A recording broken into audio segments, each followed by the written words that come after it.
if you're new here, I have a Chiari malformation, and one of the stranger side effects is hiccups.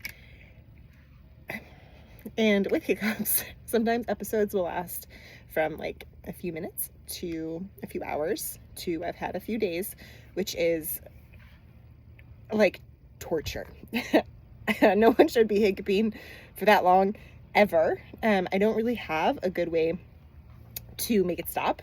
I've tried all of the typical like hiccup things, and if you haven't drank some weird juices or been upside down like chanting things from your ancestors, like you haven't really had that big of a hiccups episode, because you really need to try anything to make it go away.